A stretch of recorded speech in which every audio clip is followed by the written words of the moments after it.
Hey, this is Notser, and this is the Tier 6 Premium Japanese Battleship Mutsu. She has 58,400 health, a top speed of 26.5 knots, 8 410mm guns, 4 torpedoes, a surface detect of 16.4 kilometers, and 31 AA defense rating. For my modules, reduced crit chance on main armament, improved aiming accuracy, reduced the chance of flood and fire, faster rudder shift. For my commander, preventative maintenance, expert marksman, vigilance, and fire prevention.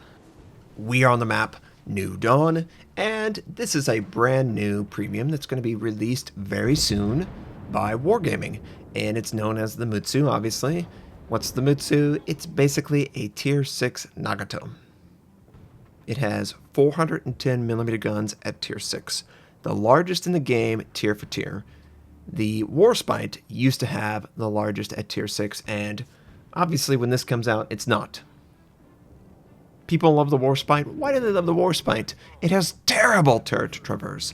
It takes so much damage. And it's just really, it's sluggish, right? It's basically just a little bit faster than an American battleship at the tier. What's so good about it? Well, the caliber. And the caliber delivers a large amount of damage if it lands on the target. This has a larger caliber than the Warspite.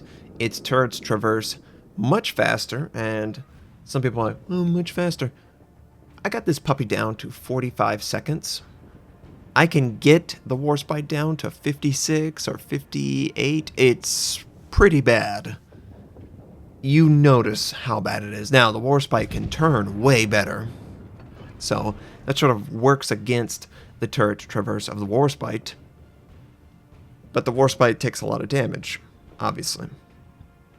The Mutsu takes a lot of damage as well, but in different ways. It's got a semi-turtleback.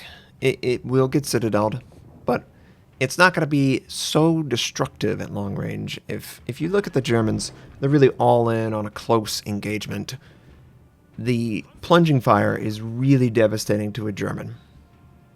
Now, good luck hitting those shots, Notser, at extreme long range. And I don't think I can equip anything other than a scout aircraft. And look at this Farragut. Oh, man. Haven't we all been there? Come around the corner blind, and the Leander sent blind torpedoes, gets extremely lucky that the Farragut just sailed directly into it. So, why am I talking about the Warspite? Because this is going to be bought for the same reason that the Warspite was bought. Really big gun, tier for tier. And hopefully, we can put that gun to the test. This enemy Leander is showing a perfect broadside, and I let out a huge shot. Secondaries finish it off. Secondaries are not impressive at all, range-wise. But you could align it somewhat with the torpedoes if that's the way you play. To me, the torpedoes are interesting, because the cooldown is so low, 20 seconds, it allows you to use the torpedoes while you're rearming your guns. If you can ever get in a situation where you're going up against a target that lacks torpedoes, you will have a major advantage over them, especially in a sort of close quarter combat scenario. And the reason I believe this is the torpedoes along with the main guns. The main guns, biggest in the game at tier 6. They deliver a big punch, right? Well, the torpedoes will do good damage, but don't look at them as, I need to kill this person, because you don't have enough torpedoes in that 20-second window. You can only launch 2 per side. They're directly in the center of the ship. They're pointed directly out. The arc of the torpedoes is terrible. You basically have to be broadside in order to use them. But if you're in a scenario where maybe you are advancing on a battleship, and that battleship, and by the way, I fired HE because he was angling pretty well. The HE does pretty good. If you're in a scenario where you're trying to advance on a battleship and he's advancing too, and the momentum's going to carry him past you, or he is opening up, and you might be able to, in between his shots, angle to use your torpedoes, well, you can do that. There is something you can actively do. And I don't know if they're going to explore this further, but I am intrigued by the idea that I can use both my main gun and torpedoes in that window of reload. And very consistently. If I wanted to, I could just send out random torpedoes every once in a while. And speaking of random torpedoes every once in a while, there is an enemy kamikaze hounding my ship, and I need to try and change my angling every once in a while. Vigilance is helping me out, but the enemy destroyer is trying to get into a position where the torpedoes are effective, but he's just not there yet. And yeah, by the way, this is the arc of the torpedoes. It's very limited. You are showing a broadside when you use it. And I'm still using HE, trying to finish off an angled Fuso. It's working pretty well. You know, it's not ideal, but it's working pretty well. I felt like that salvo was going to kill him. If it wasn't going to kill him, it was going to set him on fire, and 2 fires is going to be really hard for him. But we do take him out. What are other strengths and weaknesses of this ship? Well, it's a Japanese. So, obviously, the gun caliber, that's the most thing you're always going to notice. It's a long ship, so it's probably going to be easier than most ships to hit at long range compared to the short, stubby US and the Brits. Those 2 ships are, obviously, they're from a different era. They move slow. These ships are fast, long. Torpedoes will be a little bit more effective against you. And yep, here they go.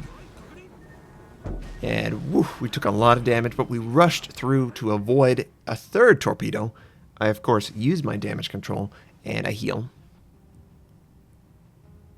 So yeah, better turret traverse, better caliber gun, slower rudder shift, longer ship compared to the Warspite. They take about the same amount of damage, give or take. It really does feel like you're working with the same sort of tools, just slightly different. And the torpedoes, where some people might say, well, the Warspite can get the secondaries out. Exactly. If you are in a scenario where you're able to get within 9 kilometers, 8 kilometers of the Warspite, well, guess what? The secondaries can now be in effect. This ship, I don't know that it can reach out quite that far with its secondaries. I had a feeling that it was like 6.5 or 7.2, somewhere in that realm. Just barely within torpedo range. That's what it felt like. Enemy Buglioni trying to set up a shot, predict what he's going to do. Looks like he's moving away, so I'm going to try and elevate the gun. We fire the gun, and we're going to see how these shots go in. Obviously, I'm going to follow it. And is it going to work out? We only need 1. I hope it does. Yeah, it does. So for each salvo, I definitely feel like there's nothing better at this tier. Each salvo is doing way more. Well, not way more, but it's noticeable how much damage you do per salvo. You might overpin a little bit more against some of these super low armored. If you don't hit the Citadel, it's probably just going to overpin because of just a large gun caliber that you have. But if you hit the Citadel, or if you get a scenario where it sticks in the ship, man, you got to feel bad for them. You really do. You got to feel bad for them. Enemy Nuremberg is trying to assault my friendly Bayern. I was moving away from the destroyer because I felt like he wanted to kill me. I'm going to try and meet up with my team. And unfortunately for me, the Bayern is the one who dies. And I think it's pretty obvious that I think it's the destroyer that has radio location.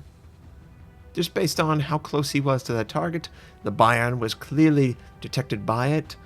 There's not a lot of ships in this sector that could have radio and be closer to me, but not closer to the enemy, the friendly Fubuki, right? And look at it, someone has the Krasny Cream. I'm shocked that someone has it, and yep, overpin. You're all in on those citadels, and yes, there he is. Secondaries don't have range. Torpedoes barely do, but look at the limited arc. Yep. It's an issue. It's an issue. The launchers are not in a convenient place. In fact, could you honestly call them launchers since they're embedded in the ship itself? Yeah, it's a very weird duck. Very weird duck. But I'm going to give ground, of course. Why not? I don't want him to torpedo me. I'm not going to let him beat me. I'm going to try and beat everyone else but the destroyer, and hopefully then I have a teammate that come back me up. And the enemy Dunkirk takes damage, of course. Friendlies are also over there. I'm setting up on the Kreuzlikrim. He is a little bit moving away, so I should elevate the gun.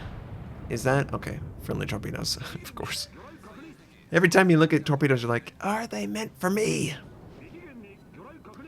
And we get a nice big citadel on the enemy. Again, so close to killing the guy off. Friendly should hopefully be able to finish him off. I would just love to shoot him, but I can't. And at this point, I probably should have addressed the destroyer behind me. I should really rotate my guns and try and take him out. Of course, he pops the smoke and he's going to hide, thankfully. And oh man, I really don't have to make this shot, but I have to. We're losing on that flank. I decided to just fire them all. Just get the guy out of the game. And we do. We get lucky. One shell doesn't go too high. But the Dunkirk is still moving in on the friendly Zuiho. I can't address the destroyer. I have to try and keep the aircraft carrier up as long as possible. At least that's what I'm hoping to do, of course. He could completely change what he's doing. Who knows, right? I'm detected. He knows I'm here. Obviously, he knows I'm here. He's going to have his guns ready to go. Clearly not, sir. So I need to have some sort of good angling. And about this time, I'm like, you know what would be really good? Having an aircraft to spot him out. And we should have used it just a little bit earlier, because now he knows. And he's going to fire, knowing that he's visible.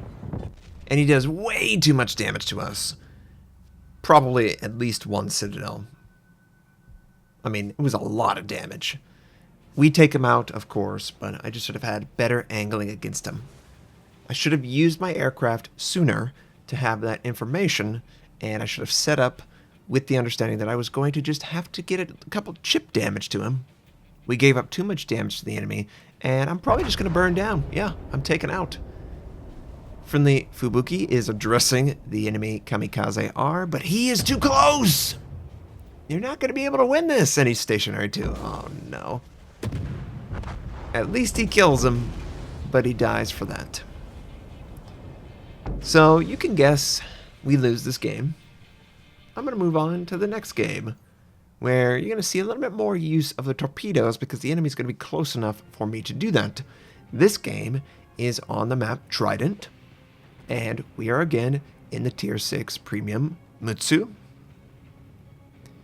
And I'm going to try to just show off the guns with the torpedoes. We have an enemy, and it looks like the red comet's going to run right into the dragon. Well, the dragon's going to run into the red comet, and it ruins the shot. I should have perceived that. The second I pulled the trigger, I said to myself, boy, it looks like the dragon's going to run into the red comet. And sure enough, he does. So I'm going to send out my torpedoes quickly. Why not? The rearm is so quick, and hello, Shores. You've got yourself quite in a pickle. Looks like he's almost beached both the port, both the bow and the stern, not the port. Well, he has beached port side, but he almost has both his bow and his stern. And if he does, he can't get out. But yeah, the shot didn't work out. They collided. I had set up for full speed. You know how that works. Everyone just, yeah, Notser, we got you. I could have done a better shot. Hey, I know. Hopefully I'll redeem myself. Again, the guys are showing a ton on their side. They shouldn't, obviously. But since they are, we should help them on to the next game. Maybe teach them a lesson. Right, Red Comet? You can't come into my territory expecting me to ignore you. I'm going to just take you out. That dispersion. Boy, that was bad dispersion. Only one shell made contact. One shell. Out of 8. 1. And it was pretty good aim, right? It wasn't a hard shot. The guns just dispersed away. And that's usually what they try to do, I think. Whenever they find a large caliber gun, especially low tier, they try to compensate for that by making them disperse a little bit more than the average gun. This isn't any Arizona gun, okay? It does give up in the accuracy department, but if you get close to a target and he's broadside like this, I only need 1 or 2 shells to really make contact to kill him. And he's still maintaining the angle. Since he's angled just slightly inward, I drop it down. We get the citadel that we were looking for. The dragon is moving into range. I could use my torpedoes, but by the time I use my torpedoes, he'll probably be off the map. I need to get a little bit closer in order for those torpedoes to work out. However, if anyone's not familiar, the dragon is basically the Miyoko. So he's going to send torpedoes my way. I'm pretty confident that I only need my front guns to kill him. Again, 410. They're big. They're really big. And of course he softens the angle.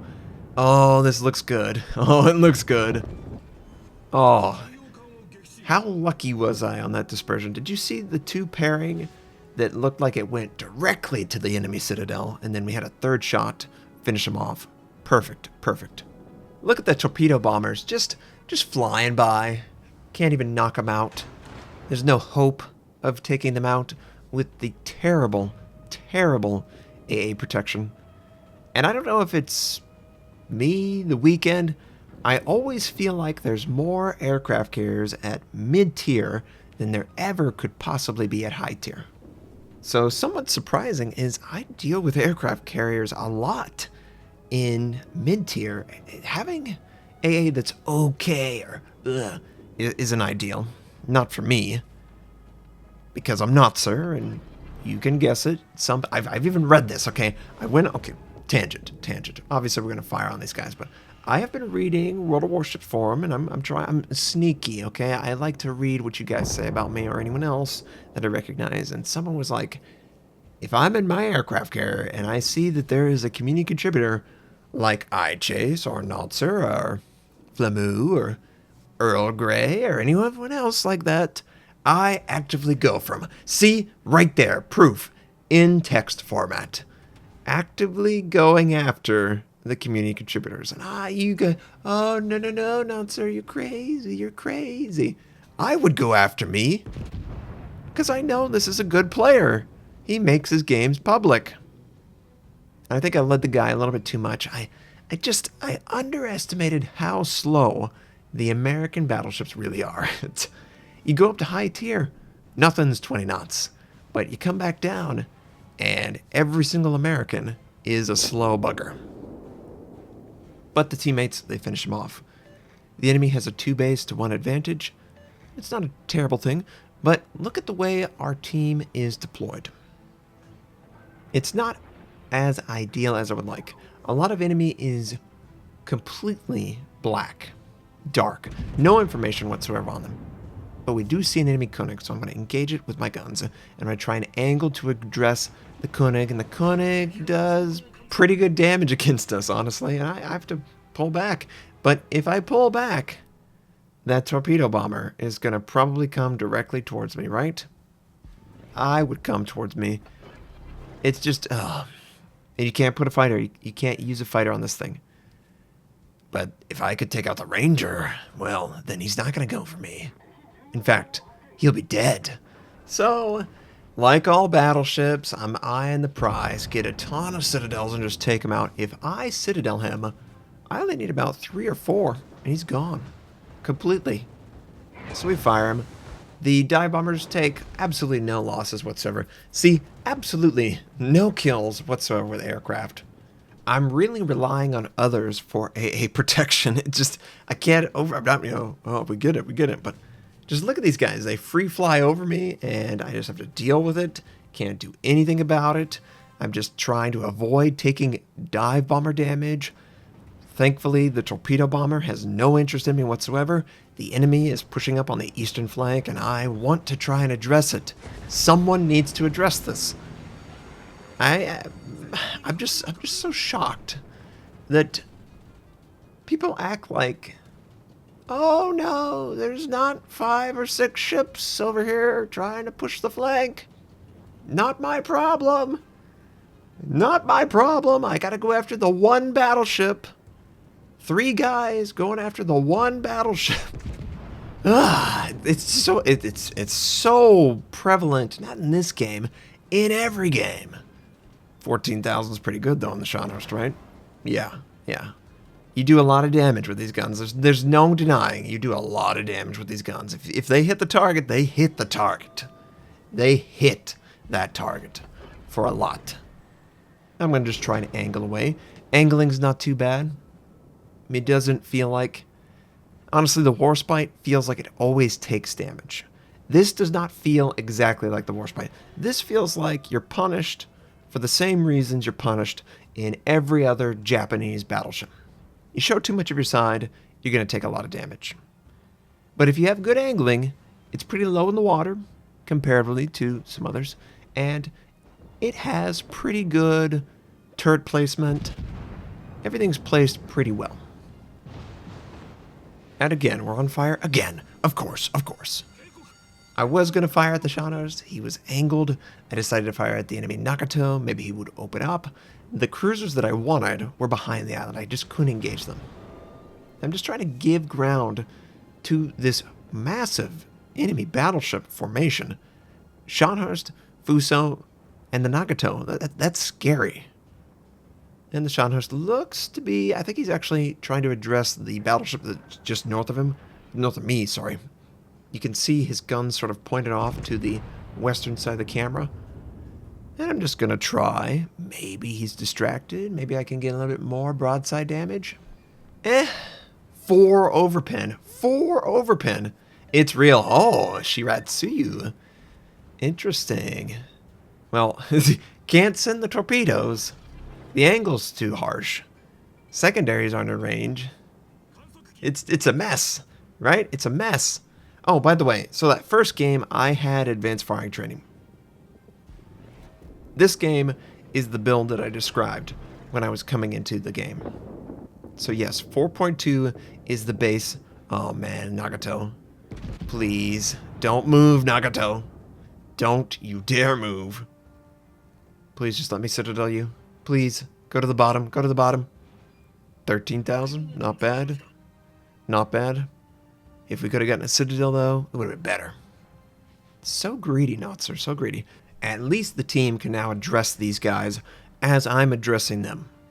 They've killed off all the targets in the southern side of the map. They can go after them. There's still a destroyer that's somewhere, and I don't like that. I don't like that at all. This enemy Fuso is kind of straggling away from B point. I think that I can indeed get in range to use my torpedoes against him. There is somewhat of a window. Unless, of course, the enemy destroyer is right on top of him. But we're going to take that risk. So as I'm moving forward, the Scharnhorst is moving away. We fire at him. I'm going to try and angle against the Fuso and get within torpedo range. Some of you are like, Notser, you described a world where you could send your torpedoes and fire your guns without having to really compete with time, right? When my guns are reloading, I can send my torpedoes. When my torpedoes are reloading, I can send my guns, right? That is an interesting mechanic that only exists on this type of ship. You're right. I haven't done it yet, but I'm about to because Lieutenant Dan needs to lose his arms to go along with his legs. Oh, don't do any damage to the Nagato. Arrgh. But we are within torpedo range of the Fuso.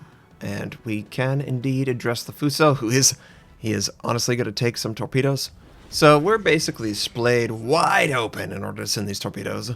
The enemy Fuso is distracted. He's looking away from me. Possibly my torpedoes will hit.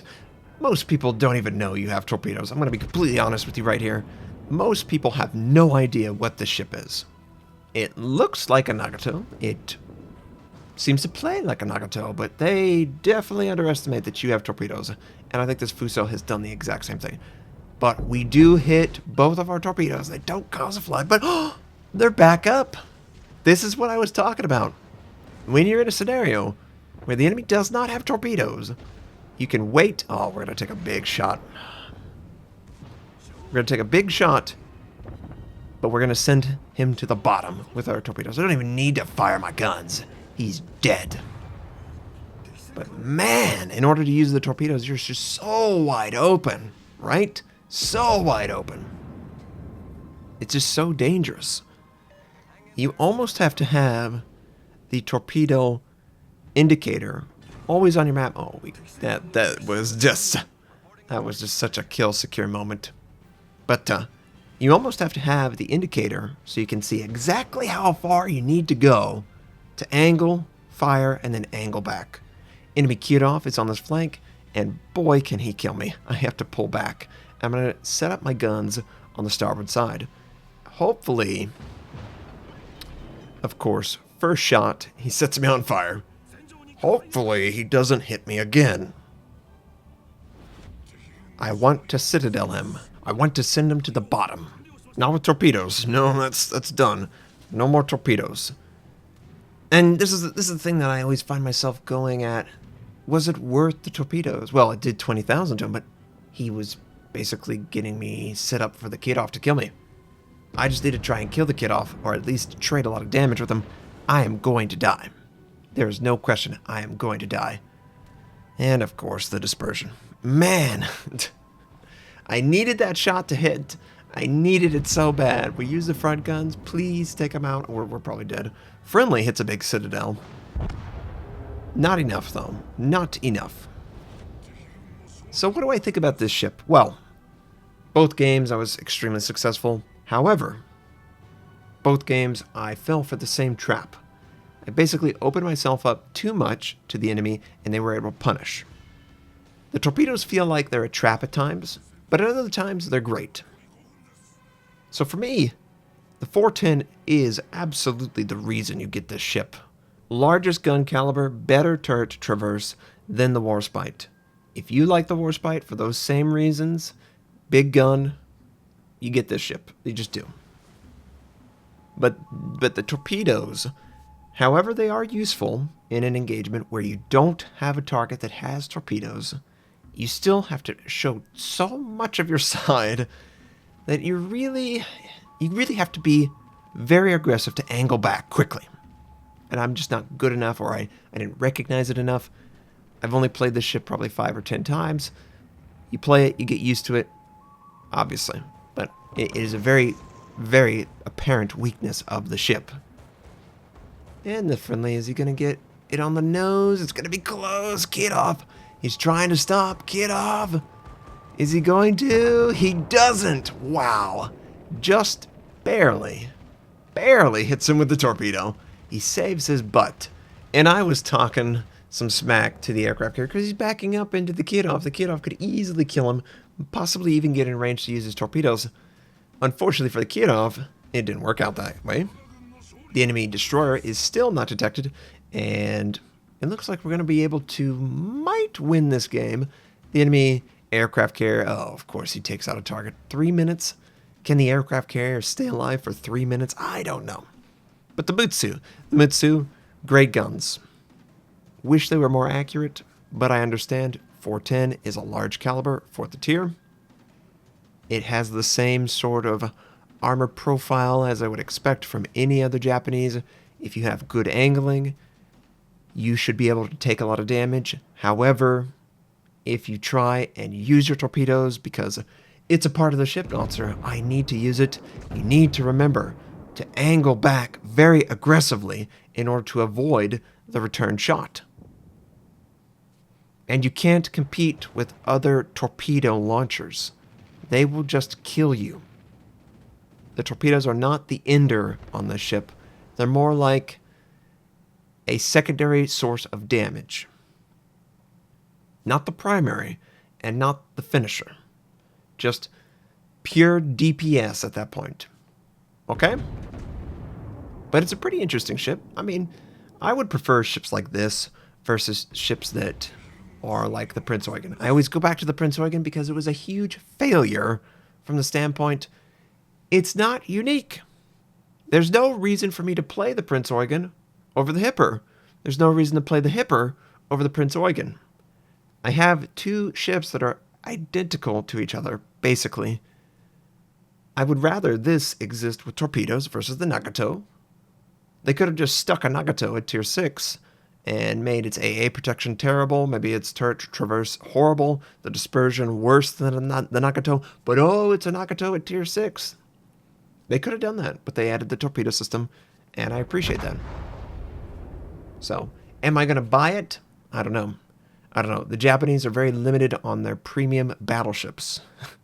They've got a 2 and a 4. That's it. The Missouri is the king of premium battleships to me. It's so good. Tirpitz is great too. Warspite's great.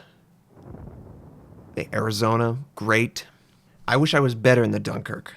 It really is the one battleship that I just can't wrap my brain around. It just is not functioning correctly for me. But we'll get there, we'll get there. So hopefully the scenarios that you saw will answer any question you might have about the ship. It takes a lot of damage when it's broadside. It dishes a lot of damage though. The big caliber is really effective. The torpedoes are good, but it might bait you into taking more damage than you can afford. Whereas the Warspite excels at the AA protection and the maneuverability compared to this. If you put them straight up, they both represent large caliber guns, slow turret traverse. Mutsu, better turret traverse, obviously larger caliber gun, where the Warspite is more agile and has better AA protection. Is what, 381 versus 410? Where's, how much difference is that? It might be. Okay. Wow, the Scharnhorst did a great job for our team.